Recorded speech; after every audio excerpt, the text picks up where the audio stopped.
All right. All right. So tonight it's going to be the first Moto talk. It's kind of like an Al talk, just more condensed. So it's not going to be very long. I have like 5 or 6 slides on this, so it'll be just enough. All right. So we're talking about understanding the bubble when it comes to cryptocurrency. This specifically Bitcoin is what we're going to get into, but we'll cover the others a little bit. That was that. How do I do that? The one on the left. Not the middle. Middle is the pointer. Oh.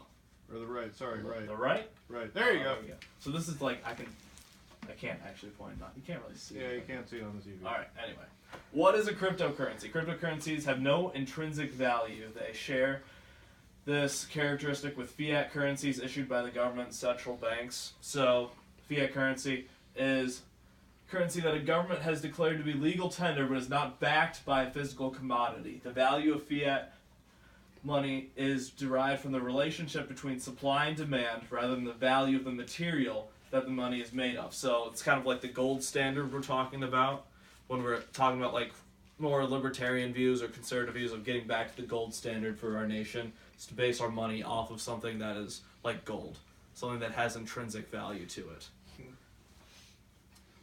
Instead of that, we're basing it off of the supply and demand relationship of it. Historically, most currencies were based on physical commodities such as gold or silver, like I said, but fiat money is solely based on faith. We'll see, you can already kind of see how this is an issue when we're talking about it, because having a currency that's just based on faith is very volatile, because as we're seeing with the Bitcoin market, I mean, how much has it gone up since August? It was, I think I could be wrong on this, but I think it was 2,000 in August. And currently, when I last checked it, I think it was approaching 16,000. So that doesn't happen for those of you who are curious in the stock market. Rarely does that ever happen. And it's usually a sign of a bubble. How many Bitcoins are there? When the algorithm was created under the pseudonym Satoshi Nakamoto, which is Japanese as common as Steve Smith, which is a very common name, a finite limit on the number of Bitcoins that will ever exist was set. It was 21 million. Currently, there are 16,728,600 Bitcoins in circulation, leaving about 4 million, a little bit more, to be discovered. That's, last time I checked, that's about 80%. It's right under it, that are currently mined already. The estimated date for the last Bitcoin to be mined is 10 June 2020. Now that's not entirely true.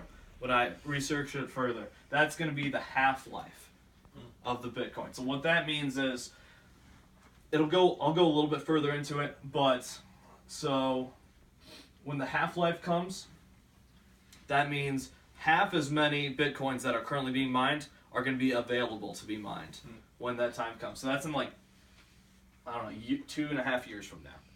So that makes it less valuable to get into the market of Bitcoin mining. We'll see why that's bad. Why this is a problem? Roach suggested, now Roach is an economist. He's very regarded in, I think he's a Yale economist teacher. But he's on Wall Street, he's highly regarded. Suggested the exchange legitimization makes Bitcoin somewhat dangerous for investors, given what he described as a lack of intrinsic underlying economic value to the concept. So it's kind of like what we were talking about with the fiat currencies. There's nothing to back it up. It's just supply and demand going back and forth, which is what's driving this price up, because right now everybody's going for Bitcoin. That's why it keeps going up, because the more momentum it gets behind it, the higher the value gets up for it. Many investors admit to not understanding the technicalities of the instrument or the blockchain technology that underpins its existence, hoping instead to profit on the expectation that Bitcoin is an investment that will simply continue to rise. That's incredibly stupid. You need to know exactly what you're investing in. And the fact that Roach is saying flat out that most of his colleagues in Wall Street don't know it or don't understand it is pretty disconcerting, considering at the rate it's rising. So if Bitcoin fulfills its role to becoming a global currency, then Satoshi Nakamoto will likely become the richest person in the world and also hold a proportionally higher share of the ultimate supply of Bitcoin than something like the US government holds in gold today. Used math works out. The U.S. government holds the most gold reserves than any other entity in the world, at about 88,000 tons. That's a little over 4% of the world's total supply, less than Nakamoto's 5% stake in Bitcoin. In other words, if this becomes a global currency and hits with the same merit as gold hits right now, Nakamoto will be richer than the entire United States. He owns a 5% out of all the Bitcoins created. He set up this system, and he owns 5% of the entire currency.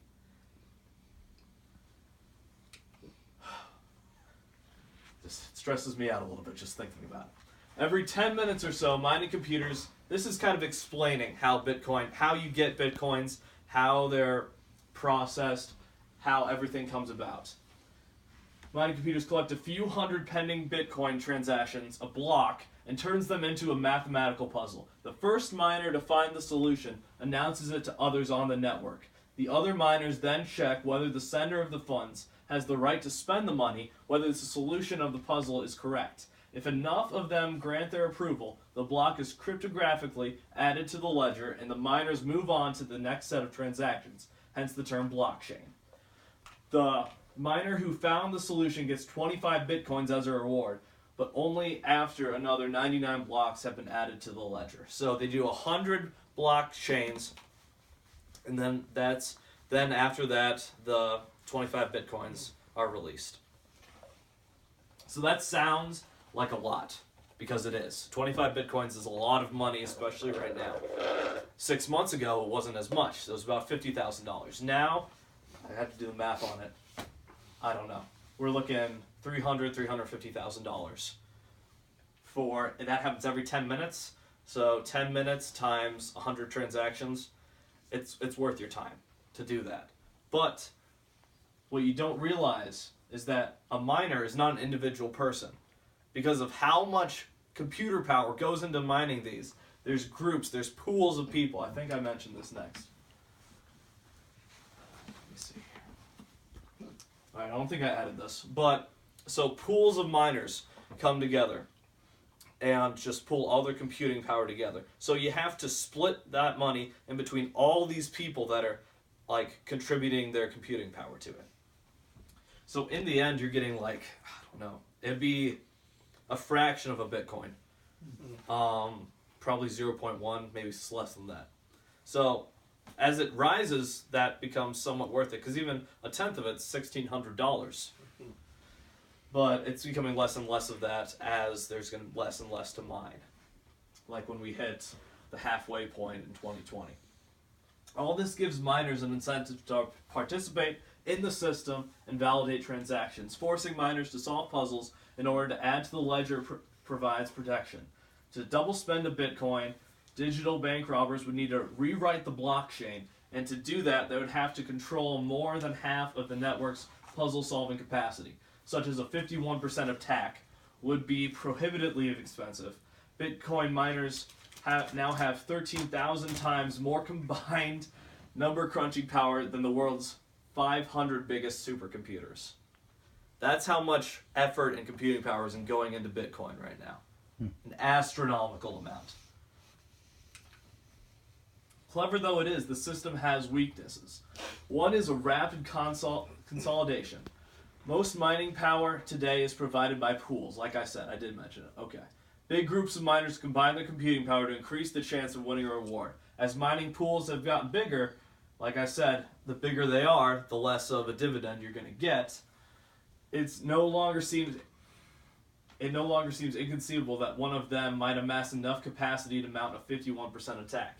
Like Phil posted and Jordan also commented on, there actually was an attack. There was a robbery, and this is the way it happens. So much money got lost. I had to double check. Is it like 73 million? Something like that? Did you guys check the link? Something like that. Ridiculous amount of money. But that's because how much it's gone up because of this. So all they have to do is get, it doesn't even have to be a big majority, 51%. If 51% of the people can validate the transaction, they can send as much money through as they want. It's not a very stable system, especially if you're the one using your Bitcoins and sending it across the system. If this happens more often, where pools are getting corrupted by more pools and people getting together and trying to create false accounts and bad transactions, that's going to lead to a huge drop as far as Bitcoin goes. Because right now it's at about 16,000. It's going to drop drastically if that happens again, I feel like. I feel like that will lose a lot of faith in people, and it just shows that it's not even a secure system. Like you think it is because of all the people that are together, and then all these variables that are put into security measures.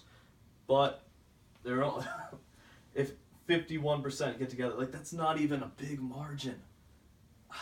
It just blows my mind. I was just researching this today, so I'm still processing it.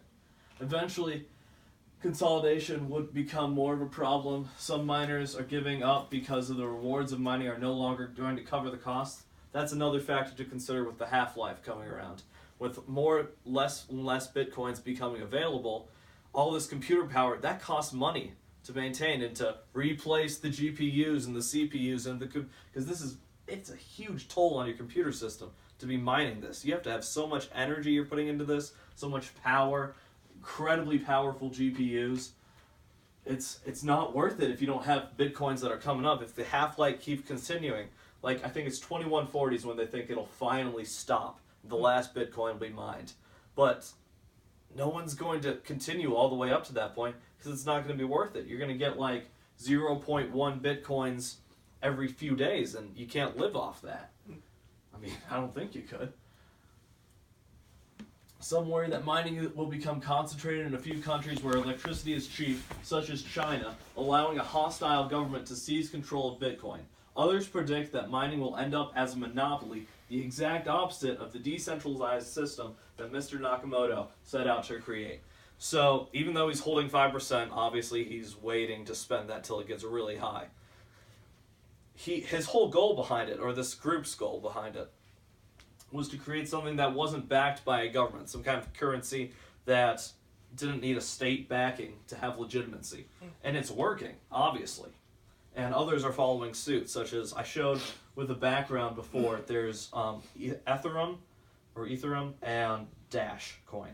And there's also Litecoin, and there's others coming alongside it that are following the same blockchain method. But the problem is they're following the same blockchain method, which we see is flawed and can't last if there's going to be people hacking into it.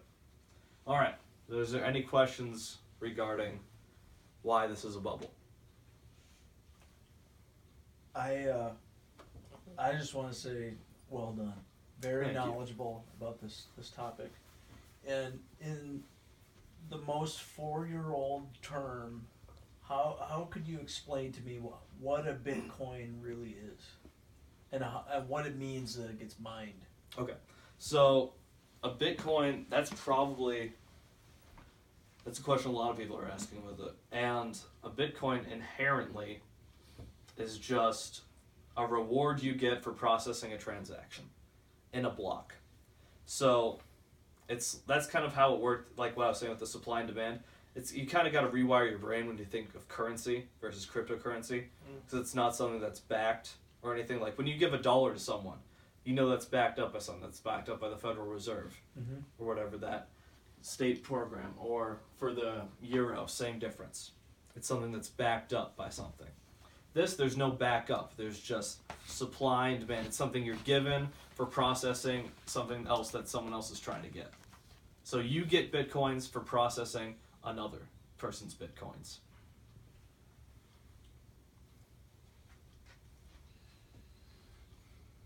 What are the applications of a Bitcoin? Applications? Well, the reason it started being used in the first place was to hide transactions for illegitimate business. It's still used for that.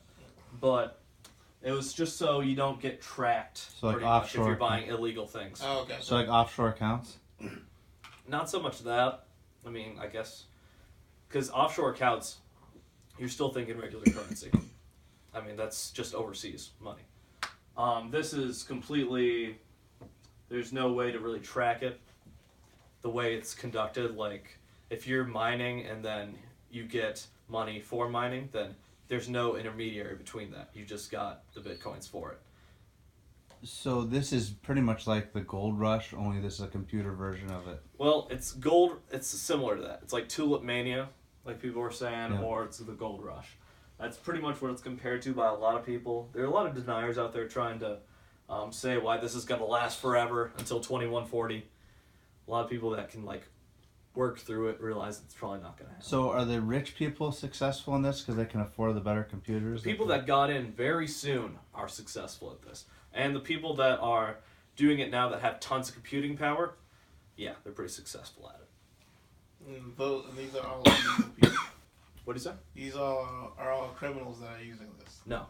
People, you can buy, that's the kind of scary part about it. It's becoming, even though it's cryptocurrency, it's kind of becoming legitimate. It's getting picked up by the NASDAQ. Okay. That's scary. I read that some guy was giving away to like 6 followers that he was going to give away randomly $6.13 bitcoins to somebody, to 6 lucky Probably winners. $13 worth Yeah, of what's the Bitcoin. point of that? I don't know. People just like Bitcoins. They think they're going to keep going up in value, so they think it's a good investment. Where are these being mined from? Like, where are they hidden? Do you go to a website? It's not like... Is it Internet It Explorer? makes it's hard to describe with the terminology they're using. Like, it's not mining in the sense that you're just picking away, hoping to eventually get something like gold or something. It's more mining as it's just processing transactions. Okay. It's just you're doing hundreds of transactions. With you just your need- own money or with? No, you're just processing other people's transactions You're the with intermediary. Bitcoins. Yeah, you're with the other people's exactly. Bitcoins. Okay. You're the intermediary, but there's no.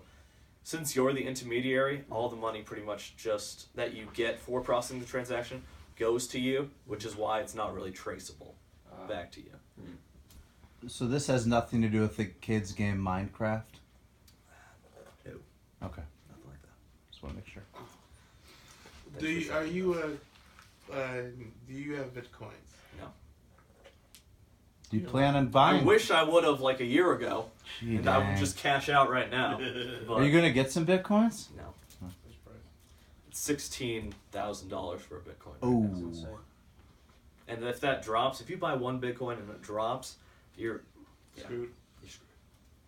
You could have made a ton of money though. Oh my gosh, you could have. That's like the article I showed, or I think. Well, I looked at an article and said it. The first Bitcoin transaction was 10,000 Bitcoins for 2 pizzas. Or no, was it 100,000? It was 10,000. Something like that. It was 10,000. Wait, what? So That's crazy.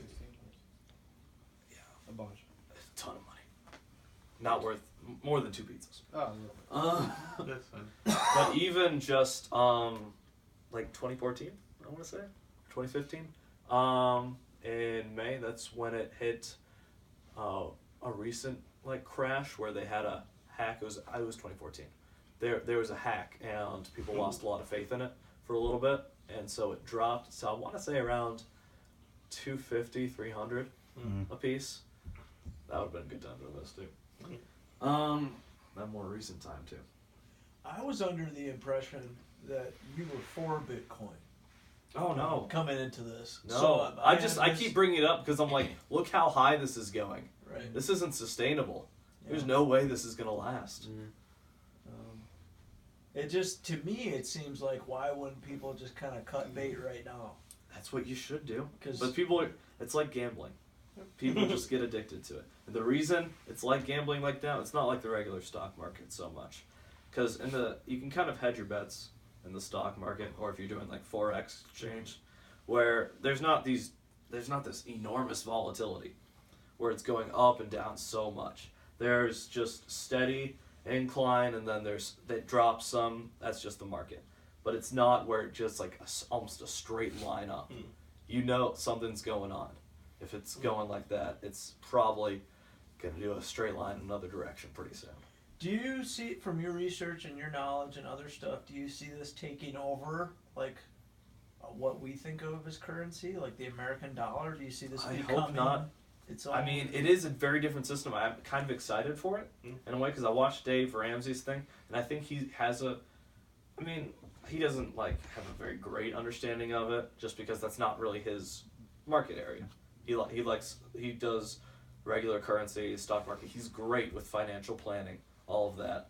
But he does have the right idea as far as if this became a more stable system, it could potentially work out with supply and demand. But the thing is, it needs to have a lot more security measures in it. It can't be something like Bitcoin, where it's already set up and there's 21 million Bitcoins and that's all there is. You need something, a more stable system, more security measures put in place, rather than you need a higher percentage to go off of than 51% if you're going to verify a transaction.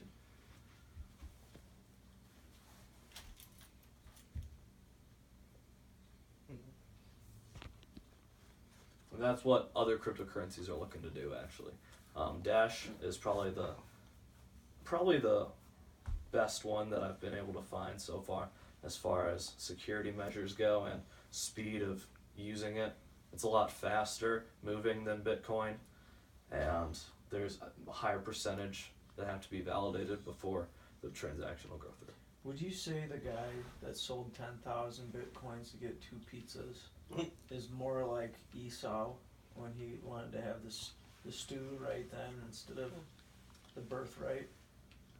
In a way, he is. But the thing is, that guy is still not doing bad for himself. Yeah, because he got 2 pizzas. He got in on the ground floor, so he's doing fine. So would you say when this next drop is going to happen and Bitcoin's going to be really low, would you recommend buying into it then, or do you think it'd be too No, late? I think it's way too unstable right now. I think the Bitcoin itself, I think it's got that name power behind it. I think people love it. I think they're buying into it. And for a while, I think it's going to go up. I don't think it's going to crash for a little while here. But that's the thing with the markets. They're reliable as far as what they expect to happen will happen. It's just they're horrible at timetables. You can never figure out when it's going to happen. So as far as when it happens, I don't know. What effect will it have on the economy when it tanks? Right now, not much. If it gets picked up by the NASDAQ and more, that's the problem. It's because more physical stores are just accepting it. Like, there are some places, and because they were interviewing some Bitcoin millionaires, because all of a sudden they have millions of dollars out of nowhere, and they don't know what to do with the money. But there are places where they live at, like some places in Florida they were talking about, where company like Lamborghini will accept Bitcoins for payment to buy these cars. Wow. And then there's real estate companies that will accept Bitcoin for payment. The more fingers in all these different pies that keep coming up, the more of an effect it'll have on our economy. It's kind of like what you're talking about with China right now. Like I told Peter this a little while back with China. With how they started trying to float their markets was, so they kept bailing out businesses that were failing and not making any money. So what they did is they just propped them up. So that their GDP would look better. But the companies weren't producing anything, but they kept feeding the money in to pay off the bankers so that it would look like their GDP would keep rising. So people started catching on to this and like, all right, this isn't a good thing because we can see the deficit going in there, but the GDP keeps rising. So they're like, all right, so how are we going to correct this? So to kind of do the same thing in a way, they added, home equity. They started allowing you to use home equity in the stock market. So right now, the current way it's going, if the stock market crashes in China, so does the housing market, because now they're interconnected. Wow. That's stupid. That's the same issue we're going to see. The more Bitcoin becomes a part of everything. Dominoes. How about transversely, Peter asked if Bitcoin crashes, what if our economy collapses? Would Bitcoin still... It's a separate entity. Yeah. But I mean, it's a good point. I'm not sure on that. Okay. No idea. I would assume though, since it's a totally different type of currency, that the way it works, no matter what, with you're looking at whether it's forex or crypto, there's an exchange rate between whether that be the yen and the USD, the euro or the USD, or the Bitcoin and the USD. So, while it might go crash in the USD as far as the different, if you're looking at like the European Union, that's still fine, and like their economy didn't crash, then you're probably looking at still a pretty good rate there. So that leads me to my next question. So Bitcoin is different in the U.S. than it is in Europe. Like There's different rates. It's worth the same amount, but you just gotta. It's like, do you know, like for forex? Do you know which about it? Okay. It's kind of like when you do foreign exchange markets. It's you're buying someone else's currency, like in different countries. In the guess that it'll be worth more, that it'll rise. You kind of look at the political landscape or how they're like setting up their money to see if you think it's going to rise or fall. So you put your USD and you translate that into yen, euros, what have you, Deutschmarks. And if you're right, if that does rise, then you gain money in Deutschmarks, which then you can transfer back into USD for more money than you had when you invested, obviously. So it's kind of a similar way that works.